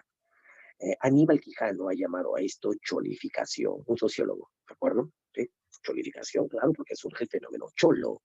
Cholo, ¿quién es el cholo, profe? He visto gente que les gusta cholear a la cholo, y yo digo, imbéciles, si se vieran. El cholo no es aquel indígena. La persona que vive en la sierra se llama serrano, así como acá tú vives en la costa eres costeño, que tiene haber nacido acá, profe. El cholo es esta persona. El cholo es la persona que vive en un centro urbano, ¿de acuerdo? Que tiene características, tiene modo de vida urbano, pero tiene ascendencia provinciana. ¿Qué es ascendencia provinciana? O sea, que en las venas le corre sangre provinciana. Yo soy recontra cholo. ¿Por qué? Mi padre es guanuqueño, mi madre es arequipeña. Y de viene, yo nací en Lima, en la ciudad, vivo aquí en la ciudad, pero mi ascendencia provinciana, bien, o sea, mi familia viene de provincia. Yo soy un cholo. Se nota en las facciones del rostro de la persona, porque se nota pues la ascendencia provinciana. En cambio, hijo de blancones, que siempre vivieron en la ciudad, ya te creo. Incluso, si eres hijo de blancones sin ascendencia provinciana, pues no eres cholo. Pero ¿quién no es cholo? Yo no soy cholo, profe. Mi madre es limeña, mi padre es limeño, sé que no soy cholo. ¿Y tu abuelo? Ah, bueno, sí, mi abuelo es de Apurímac. Ya pues eres cholo. ¿Por qué? Tu abuelo migró, ¿no? Claro, y tuvo a tu padre, y tu padre es cholo, y un cholo que tiene cholitos. Así que tú eres cholito, ¿qué te parece? Así que pues no hay peruano que no conozca que no sea cholo. Hay personas que, bueno, son descendientes de extranjeros, migraron aquí, ¿no? Y se vivieron en la ciudad, quizás ellos, pero ya sabes que se define con cholo. Y aquí se difunde ese fenómeno con la migración, una vez que vinieron provincianos. Claro, profe, ¿dónde habitaron? En Lima, en la ciudad, en barriadas. No dijo que hizo grandes obras públicas, se crearon grandes unidades de barrios. El típico barrio, ¿sabes cuál es? El que tiene un callejón con casas a los costados y un caño al fondo. Así, barrios altos, por ejemplo. Así se montaron varias barriadas. Jesús María era una enorme barriada. Luego ya se fue ampliando el distrito. Breña era una enorme barriada. Barrios Altos sigue hasta ahorita con casi las mismas características. Se habitaron cerros, por ejemplo, el cerro del Cosme, Cerro San Cosme, perdón, el Cerro del Pino, el Cerro San Cristóbal, ¿no me crees? Mira, ahí está, típicas barriadas. Ha sido en el tren de las estaciones, ¿cómo se llama? Presbítero Maestro, la estación de, ¿cómo se llama? ¿No? Antes de Caja de Agua, ya, ahí todo ese espacio, porque ibas abajo, estas son barriadas. Ah, qué loco. Sí. Mira, la primera, ese es el Cerro San Cristóbal en sus inicios, ¿ah? Sí, las partes bajas habitando. Cerca a Lima, cerca al centro. No es Villa El Salvador, no, eso ni existía todavía. Eran Arenales, se va probando Lima. ¿Qué te parece? Hasta la cultura cambió, la música cambió, la cultura. Esa gente vino pues con su guayno, con sus guaylas. ¿Qué crees que se escuchaba en Lima? La música criolla se escuchaba. Sí, aquí se escuchaba Felipe Pingló Alba, a Chabuca Granda, claro. y, y ellos vinieron pues, con su música andina. ¿Qué sale esa mezcla? La gente empezó pues, a mezclar aquí los estilos musicales. ¿Y qué surgió? La famosa música vernacular. A ver, algunos ejemplos. El jilguerito del Huascarán, el picaflor de los Andes, Pastorcita Guaracina, y uno que se ha muerto hace poco, ¿cómo se llama este personaje? Eh, Luis Abanto Morales. Yo lo soy y no me compadezca. ¿Has escuchado? Claro. Eh, creo que sigue viva, pero creo que rato se muere, pobrecita, esta recontra vieja. ¿Cómo se llama? Ay, ay, ay. El árbol de mi casa está muy triste. ¿Has escuchado? Cementerio, cementerio, no sé qué vaina. ¿Cómo se llama esta mujer? Ay, ay, no me acuerdo, pero está bien viejita. Sí, es que no se ha muerto ya, no me he enterado. Ah, lo tengo en la punta de la lengua y no me sale. Bueno, ya, a tu mamá le preguntas, ¿ok? Ya, esa es la música vernacular. O sea, una mezcla de la música criolla y la música andina. Eso es lo que surgió. Alucinante, ¿no? Bueno, profe, ¿qué más, qué más? La fundación del CAEM, Centro de Altos Estudios Militares. ¿Qué fue eso, profesor? Mira la idea de Odría. Él sabía pues que no era un presidente nato ni un experto en leyes, pero ya que había plata pues por las exportaciones que aumentaban, trata de darle al ejército peruano, a la marina, a la aviación, ¿no? Trata de darle al ejército una formación profesional, una formación universitaria. Eso fue el CAEN, una universidad para militares, que se llama Centro de Altos Estudios. Así es que trae lo mejor de lo mejor para que enseñen el CAE. ¿Y dónde estaba lo mejor de lo mejor de nivel catedrático? En San Marcos. Así que fueron traídos grandes intelectuales sanmarquinos para enseñar a los militares. Mira, sin querer queriendo, diría que era de derecha, de ultraderecha, que apoyaba a la oligarquía, también contra el comunismo. Sin querer queriendo, llevó profesores sanmarquinos al CAE para enseñar a los militares, a los jóvenes que se preparaban, ¿no? Los altos mandos en el CAE. Te hablo pues de comandantes, coroneles, generales. Estos intelectuales marquinos tenían otra cosa en la cabeza. Eran, eran simpatizantes, o sea, sabían el socialismo, el comunismo, enseñaron a Marx, a Engels y a otros más, a estos militares. Así es que poco a poco se van formando militares de claro pensamiento socialista. ¿Dónde crees que se formó Velasco? Fue ahí en el CAE. ¿Qué te parece? Y no era la intención de Odría, pero el tiro le sale por la culata al formar el CAE, por si acaso. Sin embargo, por la dictadura que le empleó, pues no toda la gente aguanta, los más rebeldes siempre son los arequipeños. Hubo una revolución en Arequipa, así lo llamaron en el año 55, un año antes de que salga. Y la presión fue tal que obligó a su miembro de la policía secreta, ¿recuerdas? Alejandro Esparza Señarto, a que renuncie. Sí, el acusado, pues, de estos crímenes contra la población. Bueno, así que ya en las nuevas elecciones, él sabía que el nuevo presidente, seguro en afán popular, iba a sancionarlo, la clásica, pues. Sancionar al presidente que se va a hacer investigaciones, como le hicieron a Leguía. Temeroso de ello, sondeando quién iba a ganar, hace un pacto con el candidato que parecía que iba a ganar las elecciones. ¿Con quién, profe? Con Manuel Pablo Garteche. A eso lo llaman el pacto de Monterrico. Fue a puerta cerrada.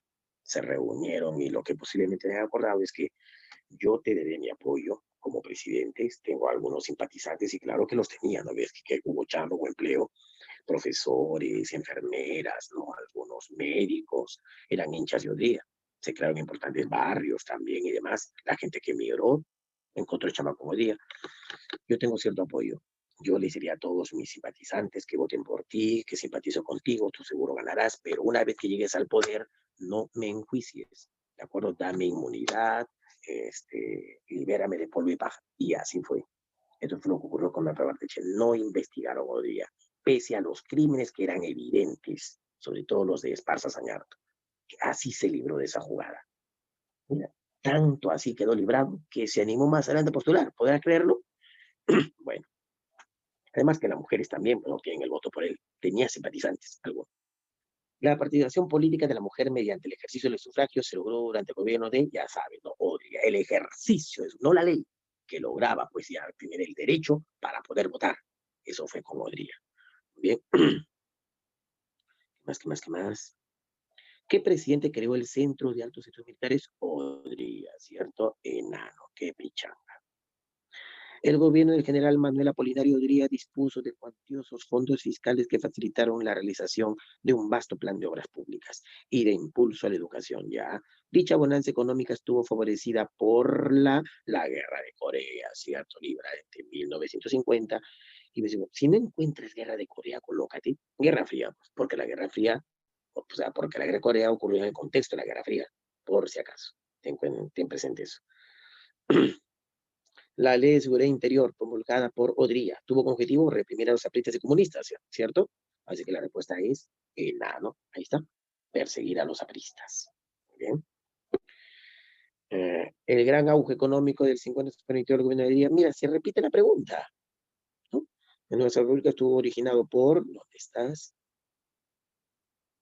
El aumento significativo de nuestras exportaciones, justamente por el contexto de la crisis. Profe, ¿qué producto fue el que más exportamos? Cobre. Uno de los, el sector minero fue uno de los que más creció. Y también agroexportadora, caña de azúcar, algodón. Durante el gobierno de Manuel Apolinario Odría, el auge económico permitió la construcción de nuevas obras públicas. Mira, se repite, ¿dónde estás? Este auge se debió al crecimiento de las exportaciones. Uf, viene mucho esa pregunta, pues sí. Identifique dos asuntos que corresponden al gobierno de Manuel Odría, conocido con la historia como el Ochenio. A ver, obtención del dominio marítimo, no, eso fue Bustamante. Persecución de apristas comunistas, pues sí. Alianza con la oligarquía agroexportadora, también él era su representante. Inversión norteamericana en caucho y pesca, no en caucho, eso fue con Leguía, ¿cierto? Con la República Aristocrática. Y pesca, uy, más adelante otra vez, ya va a ser ahorita con Guarteche. Así que la respuesta es 2 y 3, ¿no? ¿Dónde estás? Besito.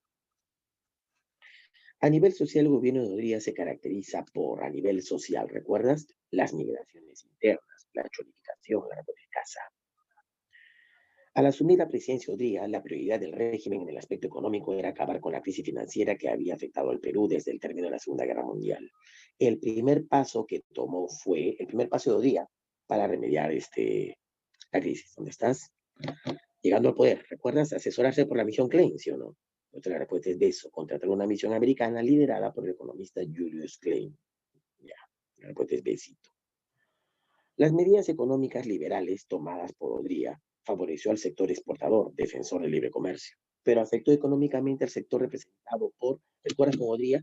Sí, el sector exportador, el sector minero se vio favorecido, pero como se exportaba productos de materia prima, se tenía que importar algunos productos como alimentos y que aquí, ¿de acuerdo? Se fabricaban los pequeños industriales. Así es que la pequeña y mediana industria fue los que se vieron perjudicados. La respuesta es delito, los industriales peruanos. Porque en su medida pues, de libre comercio, sin afectar a los sectores que exportan, importan, así que los importadores traían aquí productos elaborados, afectando lo que aquí producían, ¿no? Los industriales peruanos. Ya, terminamos Ochenio. Muy bien, así es que ya Estodría, y se nos Noriega que lo reemplazó momentáneamente durante la bajada al llano, ¿no? Recuérdalo. ¿Qué fue el reformismo moderado? Ya, o sea, Odría como colecciones. Y se presentaron, adivina, se presentó Belaunde, también Luis de Beta, se llama, y Manuel Prado Ugarteche. Ugarteche gana las elecciones con su eslogan, ¿no? Vota por Prado, tú ya lo conoces. Y de acuerdo, pues su gobierno fue estable, se vivió una época de bonanza durante la Segunda Guerra Mundial. El Perú le gana la guerra a Ecuador, en teoría, aunque bueno, le cedimos el territorio, pero la población ni se enteró. Así es que Ugarteche gana las elecciones, ¿de acuerdo? Ya. Profe, ¿qué debo saber del gobierno del segundo gobierno de Pablo Ugarteche? Mira, sé del famoso, aquí voy a ponerlo porque le he dicho a mi esposa que lo quite, porque si yo voy a explicarte todos los aspectos, uy, nunca acabo, varón. El boom pesquero, claro, Luis Banchero Rossi, pero empieza a exportar harina, aceite de pescado, fue lo máximo. Ya, luego hubo críticas a su política neoliberal arraigada, por ejemplo, del famoso Pedro Beltrán, que era el nuevo director del diario La Prensa, recuerda que había asesinado a Cañagarla. Pedro Beltrán Espantoso, así se apellidaba, y fue contratado por Pedro Arteche. Ante tanta crítica, lo invita a ser parte del ministerio. La reforma de Pedro Beltrán Espantoso fortalecieron la economía del país. Él también se oponía a los apristas, por si acaso, una vez que fue el nuevo director del diario La Prensa, tenía ese lineamiento. Ante la presión popular, él es el que realiza el primer proyecto, el ministro de Prado, el primer proyecto de reforma agraria, pero solo quedó en proyecto, no llegó a ejecutarse. ¿Por qué? Porque ganó la oposición de los sectores oligarcas, los que tenían tierras. La oligarquía exportadora, costera sobre todo, se opuso a esta reforma agraria. ¿Por qué era tan necesaria? Porque hacía tiempo que el Perú reclamaba ello. Los campesinos vivían una pésima situación, había una gran desigualdad social en el campo. Desde Mariátegui y otros intelectuales, te hablo de Aníbal Quijano, te hablo de Basal, ¿de acuerdo? Influyente abogado y político también peruano, Raúl Porra Barrenechea, ¿de acuerdo? Eran intelectuales que reclamaban hacía tiempo por la implementación de una reforma agraria en el Perú. Ya Luis Eduardo Valcárcel, por ejemplo, también. Así es que quede en stand-by esta propuesta de reforma agraria. Ya, ¿qué más? A ver, profe, ¿qué debas saber de él? También otra vez simpatizó con Estados Unidos. La política ISI continúa implementándose. O sea, industrialización por situación de importaciones. ¡Qué divina! Buena suerte para él. ¿Quién era el nuevo presidente de Estados Unidos? Kennedy. ¿De acuerdo? Lo que te dije cuando vimos Kennedy. Kennedy, ¿de acuerdo? Dio un apoyo económico a los países latinoamericanos para evitar el avance del comunismo. Se llamó la Alianza para el Progreso y el Perú se vio beneficiado de ello. Harta plata llegó para invertir en industria. ¿Sí? Y adivina, claro que se invirtió. Por ejemplo, nace aquí Sider Perú. Bueno, se llamaba Industria Siderúrgica. No era una empresa, era privada, siderúrgica. ¿Sí? Se implanta aquí la primera empresa que fabrica acero. Ya también en un pesquero. Se fabricaba harina, aceite de pescado y se vuelve rico el ranchero Rossi. Así es que la industria se va fortaleciendo en el Perú. Se crea el Comando Conjunto de las Fuerzas Armadas. Se unifica la Marina, el Ejército y la Aviación bajo una sola dirección. Había un presidente, no era el presidente todavía, el presidente de la República, no era el presidente del Comando Conjunto. Esa fue una ley posterior. Así que ya o era del Ejército, la Aviación o la Marina, pero todas las instituciones militares tenían un solo líder, el jefe del Comando Conjunto de las Fuerzas Armadas. Ya, bueno, creo que eso es lo más importante que sabe el gobierno de Duarteche. Profe, terminó su gobierno, claro, eran de 6 años, recuerda. Él entró después de Odría, desde 1956 a 1962. Profe, cuando él convoca elecciones, ¿quiénes sucede? Adivina. En esas elecciones participaron, o sea, los candidatos más luceados era, adivina quién se atreve a postular. Otra más, me olvidé de Claudio Barteche. ¿Qué cosa, profe? Él ganó las elecciones, entre otras cosas, porque prometió durante su campaña electoral devolverle la legalidad a la y se lo da. Elimine esa ley de la Constitución. El Congreso, bueno, por regañadientes termina aprobándola. Y ahora el APRA podía postular elecciones. Pues bien, acaba su gobierno y ahora el APRA postula. Podría también se atreve a postular nuevamente, una vez que no está perseguido. Y una joven promesa, pero cuando digo joven promesa me refiero a que era un nuevo candidato. ¿Quién, profe? Su nombre, Fernando Belaúnde Terry. Era un maestro universitario, enseñaba arquitectura en la UNI, el arquitecto, ¿sí? Enseñaba arquitectura y tenía pues alumnos, tenía hinchas, trabajadores que lo conocían. Así es que jamás un arquitecto, un profesor de universidad se atrevía a ser presidente de la República, fue todo un fenómeno. Así es que se fueron elecciones. En esas elecciones hubo un triple empate, o sea, la diferencia de sus votos era mínima. Y la Constitución señalaba que ante esa circunstancia, el Congreso sería quien defina o sea, en elecciones del Congreso, quién sería el presidente. Pues ya se tejió un fraude en el Congreso. No esperarían los votos públicos del Congreso, sino que la mayoría que era partidaria del APRA se aliaría con Odría. Y para ocupar todos los ministerios le darían la presidencia a Odría a cambio de que todos los ministerios sean ocupados por el APRA. ¿Qué te parece? Para sacarse a Belaúnde que ningún miembro del gobierno de Belaunde acceda al gobierno. Esa era la idea, era la trampa que estaban pretendiendo hacer. El APRA, que siempre fue enemigo de la oligarquía, del imperialismo yanqui, simpatizando con el mayor representante de la oligarquía, que era Odría. Hay fotos que revelan a Odría, a Prado Garteche y a Ángela Torre, que eran enemigos, supuestamente, los ricos, cenando, compartiendo con ellos. Entonces ya, a esa época los historiadores lo han llamado la convivencia favorita. Por eso el segundo gobierno de Prado es conocido como la convivencia apropradista. Bueno, el APRA ahora es legal. Porque, ¿qué pasó? Se dieron pues la acción del Congreso, el fraude no termina de consumarse. ¿Por qué, profe? ¿Quiénes querían evitar que el APRA llegue al poder? Los militares. Pues, ¿qué crees? Los militares impidieron que el APRA llegue al poder, faltando solo 6 días para que el Congreso dé su veredicto. Los militares, ¡pum!, un golpe de Estado Prado, ¿sí? Y se forma una junta militar de gobierno. Su intención, evitar que el APRA se atreva a ser presidente o que negocie con Odría para que él sea presidente. Esta junta militar que ya estaba influenciada, ¿recuerdas?, por el pensamiento del CAE, ese pensamiento centro-izquierdista. ¿Quién estaba dirigida, profesor? Gobierna solo un año. ¿Por qué? Porque, adivina, ellos entraron no para gobernar. Era el primer golpe institucional de nuestras Fuerzas Armadas. ¿Cómo institucional? Los golpes anteriores fueron del ejército. Si hubo golpes de Estado, bastantes, ¿no? Fueron del ejército. La Fuerza Aérea Peruana, la FAP, ni se metió. La Marina, pues mucho menos. Una vez tuvo participación, recuerda, protegiendo al presidente electo. Recuerdo, te conté, ¿no? Miguel Grau escondió al presidente Manuel Torres Lavalle. Pero nada más. Jamás habían dado un golpe de Estado.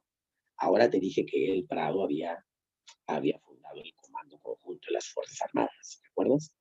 Pues este golpe no era del ejército, era del Comando Conjunto de las Fuerzas Armadas. O sea, los 3 sectores de nuestra Armada dieron el golpe de Estado. ¿Qué te parece? Pero dijeron que era para garantizar elecciones limpias. Hay un fraude aquí tejiendo, se dijeron. Haz por la prensa de inmediato. ¿Y para cuándo tendrán las nuevas elecciones? Al año siguiente nada más. Así que ya quedaron, pues, el sector civil llevando tranquilo. Solo lo hacían para garantizar elecciones limpias, dijeron. Pero ellos se las arreglaron para que gane su candidato. ¿Qué candidato? No desconfiaban de Odría, menos en Ángela Torre, que era prista. Así es que le dieron su voto de confianza, confiaron en Belaunde por su medida progresista, porque él también se manifestó en contra de la radicalización del comunismo. ¿Sí? ¿Quiénes fue, profe, dirigieron esta junta militar? Ricardo Pérez Godoy era el hombre fuerte aquí en esta junta militar, en este comando conjunto, en el dirigir el comando conjunto de Fuerzas Armadas. Y luego le sucede Nicolás Felipe. ¿Cómo que le sucede? Que en un año le sucedió, adivina, es que Pérez Godoy tomó una actitud muy personalista mientras dirigió la Junta Militar. La Junta Militar solo tenía la función de garantizar elecciones limpias, solo un año. Pero el hombre se juraba presidente, se puso la banda presidencial, se iba a Palacio de Gobierno, nombró asesores y algunos ministros. Solo sería un año y mira, se juraba presidente. Así es que la prensa empezó pues, a hablar mal de él, ¿no? Y como la Junta Militar no quería una mala propaganda, en un comunicado afirmaron que Godoy había pasado al retiro. Y era cierto, ya tenía una edad como para ya pasar al retiro. Así es que el hombre termina renunciando, o sea, retirándose de las tropas, ya tenía edad para retirarse. Y le sucede a Nicolás Lindley. Él tomó una actitud menos personalista, jamás se puso en la banda presidencial, solo era jefe de una junta militar. Es más, el día que se convocaron elecciones y gana Belaunde, él tenía la banda presidencial en la mano. La clásica es que se la saque, ¿no?, del pecho y se la coloque al otro. No, no, él se la da en la mano. Póntela. Sí, o sea, jamás invistió el título de presidente, según él. Solo era dirigente de la Junta Militar. Bueno, convocaron elecciones y así es elegido Belaunde.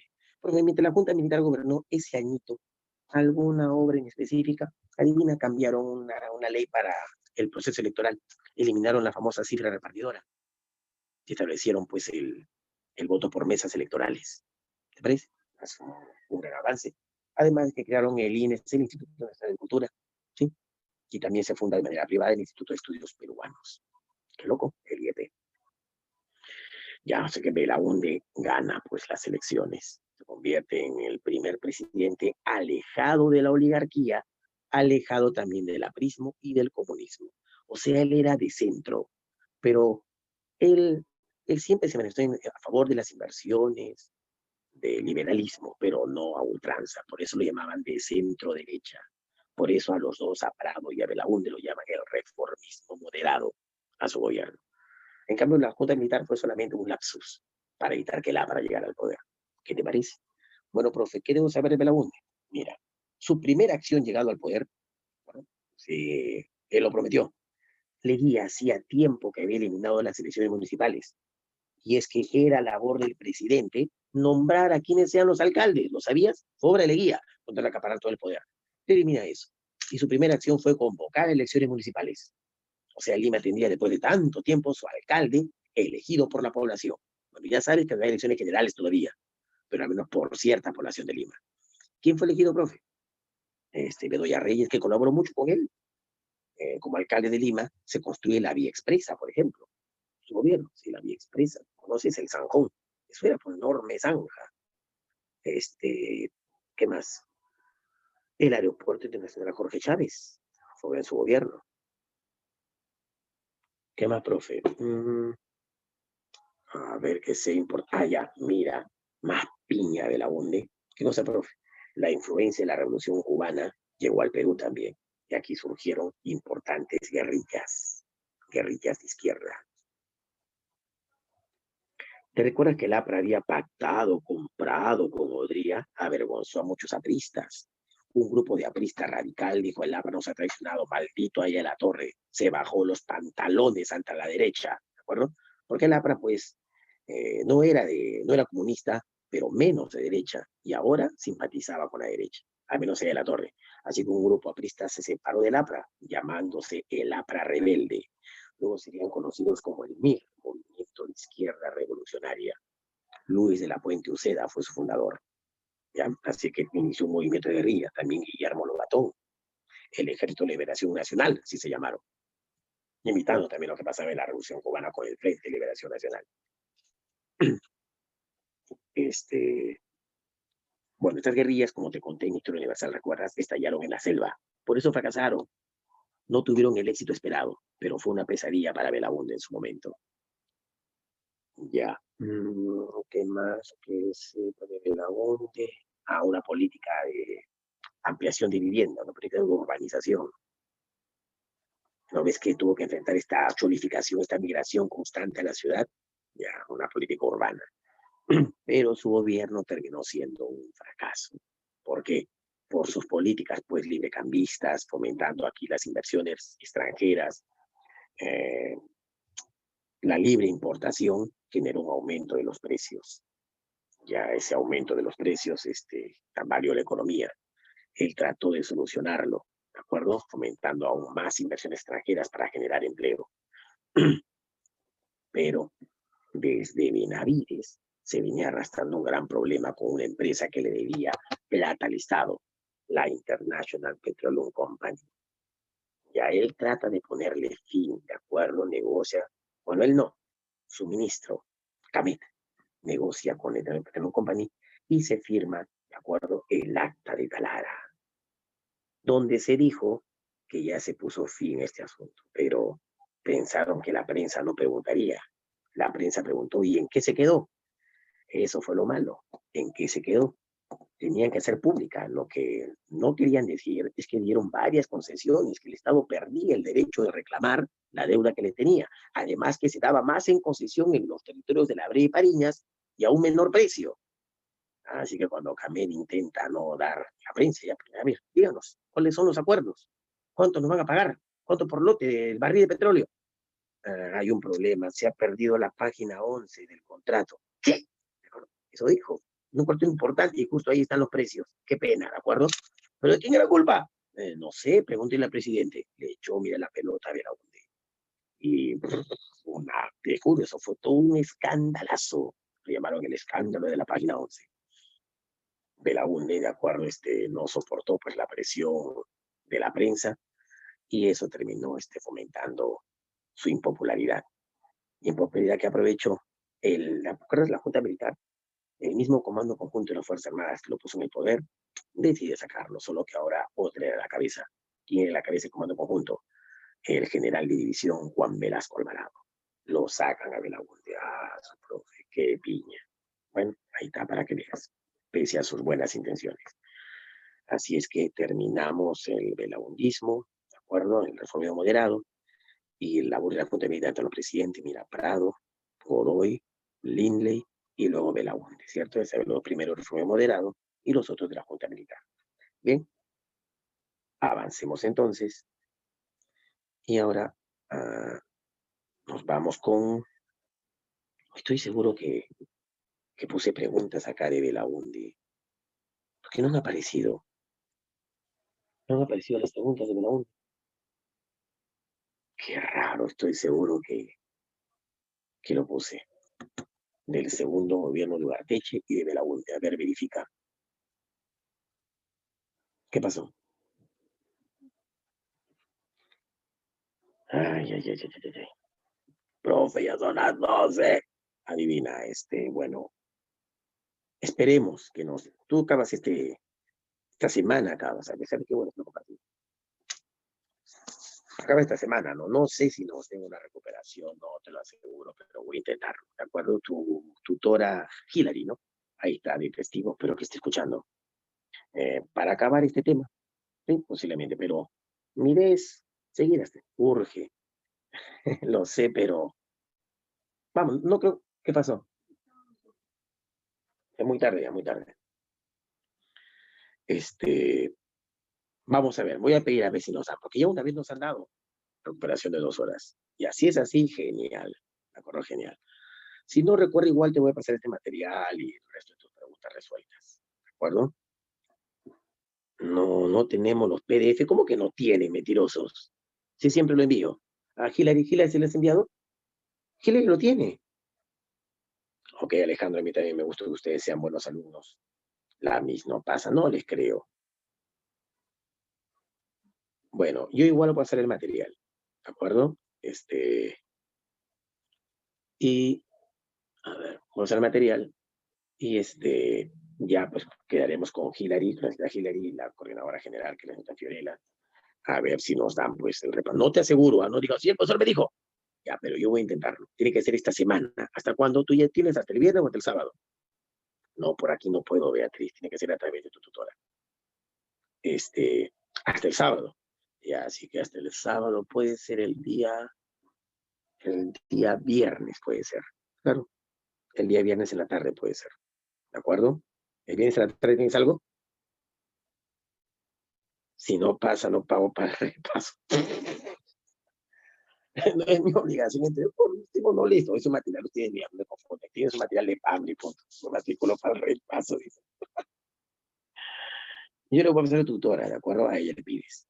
Y, de verdad, hablando de eso, los invito al repaso. El repaso del material va a ser alucinante, ya te dije. Está hecho netamente para repasar, ¿de acuerdo? No creas que voy a la mía positiva, te lo voy a pasar rapidito. No, está hecho con lo más sustancial. Sí, nivel Dios, como dice Alejandro. ¿Ok? Así que matricúlate al repaso para tu examen. Es lo más fico que tienes que hacer. Yo te he dicho siempre, ¿no? Uy, ¿te parece fácil? La pregunta está pichanguita. Es porque recién lo estás viendo. Siempre repasa para que no te olvides. Te he dicho siempre. Así que un ciclo de repaso es lo más ideal antes del examen. ¿Ok? Ya entonces, Alejandro, Stephanie, ahí nos vemos. ¿De acuerdo? ¿Cuál es nuestro lema? ¿Cuál es nuestro lema? ¿Cuál es? ¿No lo saben? ¿Nuestro lema cuál es? Estudia, no seas vago. ¿De acuerdo? No seas cordi. Oye, faltoso, no sea faltoso, o sea, cuídense, muchachos, nos vemos. Solo máximo. Responda su simulacro bien, ¿ah? Cuídense, hechos jóvenes. Recién voy a desayunar, imagínense. ¿De acuerdo? Cuídense, jóvenes. Sean buenos muchachos, nos vemos en el repaso. Ya viene Navidad, acercando, viene Navidad, la Navidad de los niños, ¿recuerdo? Esperemos en esta semana vernos en la tarde. Si te van a decir, ahí voy a estar, ¿ah? Ya la Navidad de los niños, estén con los niños, soy niño por dentro, nada de eso. Tú tienes hermanitos, sobrinitos, estate con ellos. No dejes que vayan a la calle a explotar sus puetecillos y a quemarse las manos, los ojos, porque no están ahí los adultos. Navidad y están chupando, bebiendo. Tú estate con los niñitos, da el ejemplo. Tú también fuiste niño, ¿no? Es de los niños, ¿ok? Estate ahí con ellos. Dales algo, regales, juegos. Si, no, si son pobres, juega con ellos, lo que más quiere. Atención, ¿de acuerdo? Ya. Sé bueno, sé un buen muchacho. De nada sirve ser chancón, ser estudiante, si no eres bueno por dentro. Son jovencitos. Estudien, ¿ah? Bye Silvana, bye Beatriz, a todos ustedes se les quiere, cuídense. Chao. Adiós, chao Alejandro. Bye, cuídense. Chao.